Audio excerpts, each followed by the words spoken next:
അത് ഞാൻ ചെയ്തോളാം. ഞാൻ കലക്കിട്ട് വരാം കേട്ടാ. ഒരുപാട് കലക്കും. ഇനി രജിമോന്റെ മോണായിട്ട്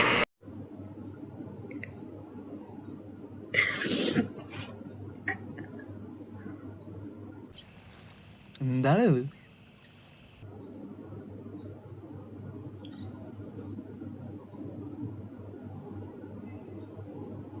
ചിരിക്കുകയാണോ കരയുകയാണോ?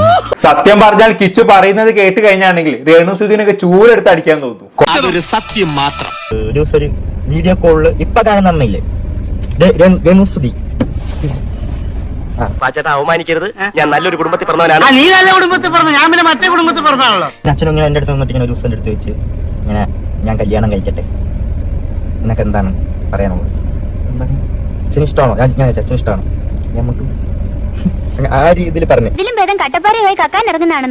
അന്ന് അച്ഛനോട് നോ പറഞ്ഞാൽ മതിയായിരുന്നു കിച്ചുപ്പ ആലോചിക്കുന്നുണ്ടാവും. എന്നാലും കാര്യമൊന്നുമില്ല, രേണുല്ല ആള്. കിച്ചു നോ പറഞ്ഞാലും രേണു ചേച്ചി കൊല്ലം സുധിയുടെ ജീവിതത്തിൽ കിടിച്ചു കയറി വന്നേനെ.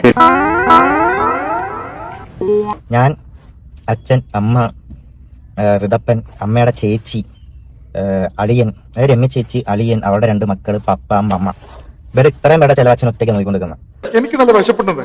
വിശപ്പ് മാറുന്നില്ലെങ്കിലേ വല്ല കാലിത്തീറ്റയോ പിണ്ണാക്കോ കാടിയോ എന്തെങ്കിലുമൊക്കെ കലക്കിക്കൊണ്ട് കൊടുക്ക. പത്തായം കൊണ്ട് നിറയട്ടെ.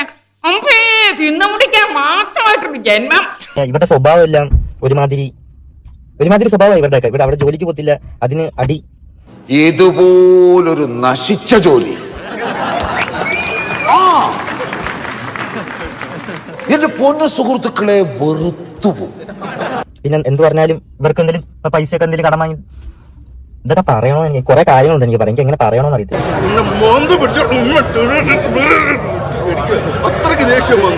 കേട്ടല്ലോ, രേണുവിന്റെ വീട്ടുകാരെ കുറിച്ചാണ് കിച്ചു പറയുന്നത്. രേണു എങ്ങനെയായിരുന്നു അത് തന്നെയാണ് കുടുംബം മുഴുവനും. ഫുൾ ഉടായ്പാണ്. അത് പിന്നെ കിച്ചു പറയാതെ തന്നെ നമുക്ക് അറിയാലോ. അതൊക്കെ നാട്ടുകാർക്ക് അറിയാവുന്ന കാര്യമല്ല അല്ലേ?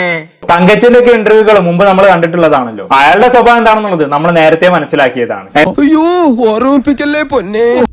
അമ്മക്ക് അതും ഇതൊക്കെ ഓരോ പ്രശ്നങ്ങളായിരുന്നു. എന്നെ കൊണ്ടുപോകുന്നത് ഷൂട്ടിന്, ഞങ്ങൾ രണ്ടുപേരും പോകുന്നത്, അതൊന്നും അമ്മയ്ക്ക് അങ്ങനെ ഒരു താല്പര്യമില്ലാത്ത സംഭവമൊക്കെ ആയിരുന്നു. അതിന്റെ ഇടയിൽ അടിക്കണ്ടായിട്ടുണ്ട്. എന്തോ ആർക്കും എന്നെ അങ്ങോട്ട് ഇഷ്ടമല്ലായിരുന്നു. കള്ളന്മാരുടെ കള്ളത്തരം കണ്ടുപിടിച്ചു.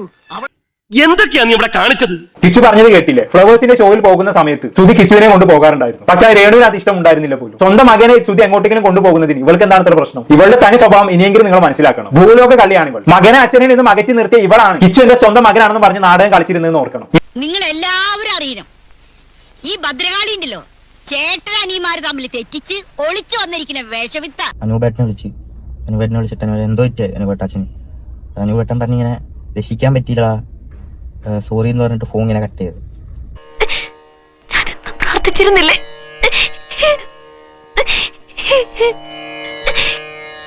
എന്തിനായിരുന്നു?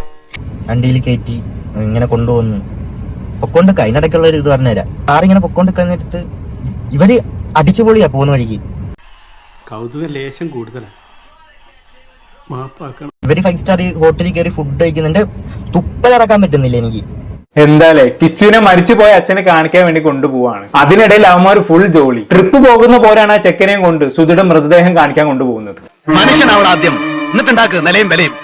അതൊന്നും സൂത്രത്തിൽ ഉണ്ടാക്കല്ല വേണ്ടത്, സ്വയം ഉണ്ടാവട്ടെ. എല്ലാം കണക്കന്നെ. സുധി മരിച്ചതിന് ശേഷം ഇവന്മാരൊക്കെ ഓരോ വേദികളിലും ഇന്റർവ്യൂകളിലൊക്കെ വന്നിരുന്ന് ഒഴിക്കിയ മുതലക്കണ്ണീരൊക്കെ നമ്മൾ കണ്ടതാണല്ലോ. ഇതാണ് ഇവന്മാരുടെ ഒക്കെ തനി സ്വഭാവം എന്ന് പറയുന്നത്.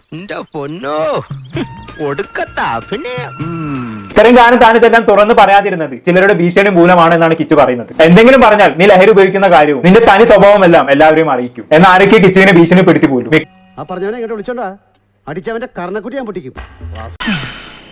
പട്ടിയുടെ വാല് 12 കാലം കൊള്ളിട്ടിട്ട് എന്താ കാര്യം? പട്ടിക്ക് കൂടി തോന്നണ്ടേ അത് നിവർത്തിയെടുക്കണോന്ന്. ഞങ്ങൾ അങ്ങ് ഇറങ്ങട്ടെ. ആയിക്കോട്ടെ, സന്തോഷായി.